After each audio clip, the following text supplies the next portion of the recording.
En Casa con Dios, teoterapia y meditación, con Jimmy Chamorro. Buenos días, bienvenidos a Teoterapia y Meditación, el primer espacio del día en torno a Dios. Liderazgo y fe. Hoy vamos a ver un punto un poco extraño para muchos. La muerte, el examen de un hombre de fe. Wow, ¿qué significa esto? Muchos seguramente dicen que el examen, la prueba, naturalmente la llevo a cabo mientras yo esté aquí en la tierra. Bueno, sí, eso podría ser cierto. Pero hay un examen que es muy importante. El examen es qué es lo que ocurre a partir de mi muerte, a partir de mi partida de aquí, de esta tierra. Eso es un examen muy significativo, muy importante. Lo aprendemos, por supuesto, también en la vida de nuestro Señor. Entremos entonces en materia. Hay una historia que me relata la palabra de Dios en Hechos capítulo 5. Tiene que ver con Pedro y Juan. Recordemos que ellos habían sido encarcelados. Y nos dice así, la palabra de Dios en este pasaje de Hechos 5, en el versículo 33, dice, ellos, pues estaban ahí los judíos junto con todos delante del concilio, oyendo esto se enfurecían y querían matarlos, a Pedro y a Juan, que habían sido nuevamente retenidos, apresados por el concilio. Y cuando estaba todo ya enardecido, estaba el ambiente demasiado pesado, los iban a matar, ahí Gamaliel aparece.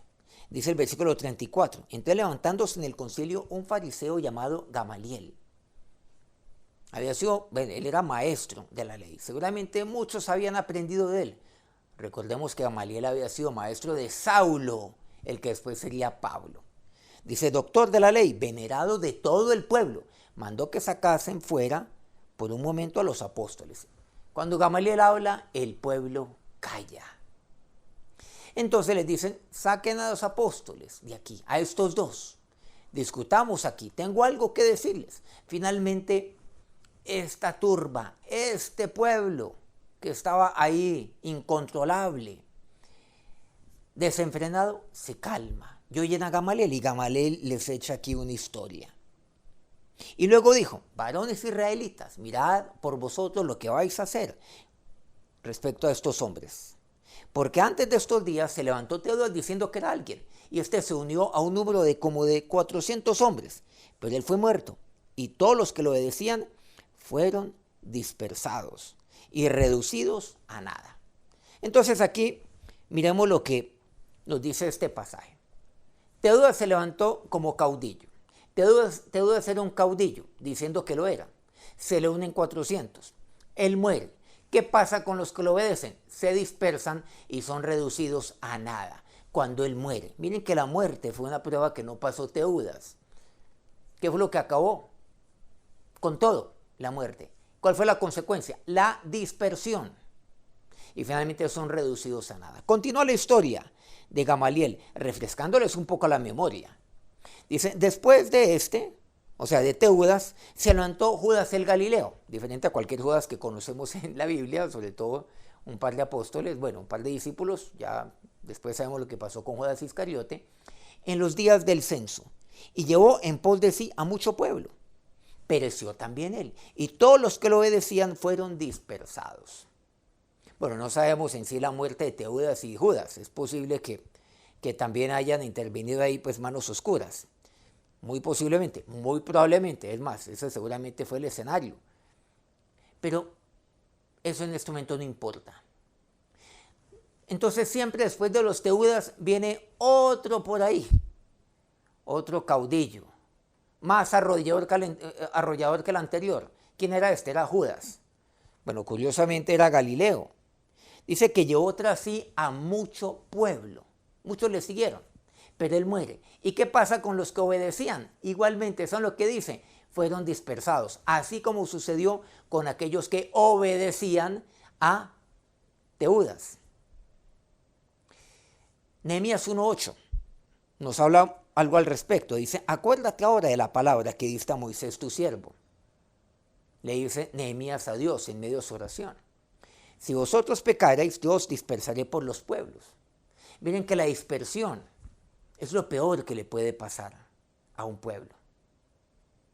Si el pueblo se levanta contra Dios, peca contra Dios, el pueblo será dispersado por Dios. Pero continúa la historia de Gamaliel y le dice, y ahora os digo, apartaos de estos hombres y dejadlos, porque si este consejo o esta obra es de hombres, se desvanecerá.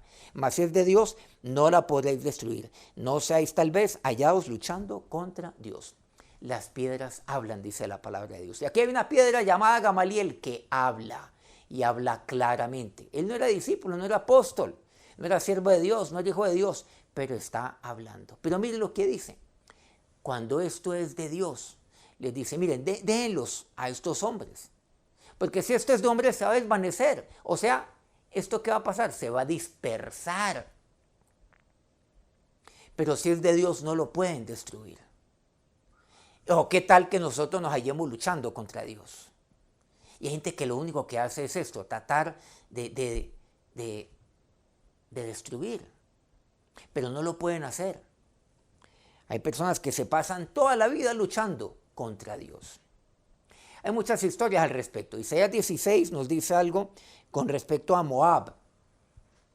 A un pueblo llamado Moab. Está la profecía de Moab que es muy aplicable a lo que estamos compartiendo aquí en Hechos 5. Versículo 6 dice, hemos oído la soberbia de Moab. Muy grandes son su soberbia, su arrogancia y su altivez, pero sus mentiras no serán firmes. Mire, la soberbia. Aquellos que son como Moab son soberbios, arrogantes, altivos. Pero todo esto está sostenido en mentiras. La soberbia, la arrogancia y la altivez. ¿Por qué alguien actúa de esa manera? ¿Saben por qué? Porque todo lo actúan cobijados bajo la mentira. La mentira lleva a esto. Cuando uno es soberbio, arrogante y altivo, ojo con esto, detrás de esto hay mentira. Versículo 14. Pero ahora Jehová ha hablado diciendo, dentro de 3 años, como los años del jornalero, será abatida la gloria de Moab, con toda su gran multitud, y los sobrevivientes serán pocos, pequeños y débiles. Dentro de 3 años nos dice así la palabra de Dios, la gloria de Moab, lo grande que era Moab, pero no solamente la gloria de Moab, sino toda su multitud. ¿Qué sucederá con ellos? Serán abatidos. Los sobrevivientes, los que queden, ¿qué va a pasar con ellos? ¿Por qué? Porque eso es lo que pasa, uniendo esto a lo que comprendemos en Hechos 5, con la dispersión. ¿Cómo van a ser abatidos? Pues van a ser dispersos. Y los que queden, ¿qué es lo que me dice? Serán pocos, pequeños y débiles. Yo puedo ser poco, pero puedo ser grande y fuerte. O yo puedo ser pequeño, pero que seamos muchos y que seamos fuertes. O yo puedo ser débil, pero podemos ser muchos y podemos ser grandes. Pero no, aquí ¿qué es lo que me dice? Serán pocos, pequeños y débiles. 3 años dice que transcurrirán. Y ahí vendrá el abatimiento de Moab. ¿Saben lo que sucede? Lo peor que puede pasar es la dispersión, donde cada uno coge por su lado. Y eso es lo que nosotros vemos que hoy en día sucede. Y sucede hoy. Pero la historia igualmente siempre se repite. Aquellos que actúan de esa manera van a ser dispersados. Aquellos que se levantan como Teudas, como Judas, que dice que son alguien. La muerte es la prueba de un hombre de fe. Pero cuando un hombre muere, cuando un hombre de fe muere y se va a la presencia de Dios, porque todos hemos de morir aquí, experimentaremos resurrección. Claro, muerte para resurrección de vida eterna. Pero aquí, ¿qué es lo que sucede con mi muerte? ¿He dejado un legado o no? ¿Qué pasó? A esto también se está refiriendo indirectamente Gamaliel en Hechos 5. ¿Qué pasó con la muerte del Señor? Esto no lo para nadie, porque eso es de Dios. Porque la venida del Señor fue lo más sublime de Dios, de nuestro Dios y de nuestro Padre. Por el contrario, ¿qué pasó con estos apóstoles? ¿Qué pasó de ahí en adelante? ¿Qué fue lo que sucedió? a partir de la venida del Espíritu Santo de Dios. Por eso Gamaliel les advierte. La muerte. Cuando un siervo de Dios muere, ¿qué pasa a partir de ahí? Si eso se dispersa, eso no es de Dios. Cuidado. Y lo que él hizo no es de Dios. Pero por el contrario, si continúa, si persevera, entonces es de Dios. Y nadie lo podrá acabar. Y nadie lo podrá destruir. La muerte, la prueba de un hombre de fe. Ahora, seré Dios. Pablo decía, tu siervo, para mí el vivir es Cristo, el morir es ganancia. El vivir aquí en esta tierra, la razón de ser, eres tú, Señor. Pero sí, yo puedo hablar de la muerte con libertad y Dios sin temor. Porque Pablo decía, el morir es ganancia, porque finalmente iré donde yo quiero que sea tu presencia, Señor. Porque eso quiere decir que he acabado aquí mi carrera con gozo. Que iré a tu presencia. Y donde tú estás, ese es tu reino para mí. Y ese es mi reino. Señor Dios, pero yo quiero ir a tu presencia, partiendo de aquí, de esta tierra. Pero Dios, dejando un legado, engrandeciendo el legado que seguramente he recibido, pero también dejando ese legado. Sí, Señor, porque aquello que viene de ti, nadie lo podrá destruir. No habrá hombre alguno, no habrá concilio alguno. No, Señor. Guárdame, oh Dios, de la soberbia, de la altivez. Dios mío, guárdame, Dios, de la arrogancia. Guárdame, oh Dios, de ser como Moab. Señor, sustentado en todas sus mentiras. Guárdame, oh Dios, porque, oh Dios, yo no quiero ser abatido. Yo lo que quiero, oh Dios, es servirte, es glorificarte, oh Dios. Yo lo que quiero, oh Dios, es ser un hombre de fe. Quiero ser manso y humilde de corazón. Yo quiero ser como tú, mi Señor y mi Dios. Gracias, gracias, Señor Dios, por ser la razón de mi vida y por ser tú la ganancia de mi muerte.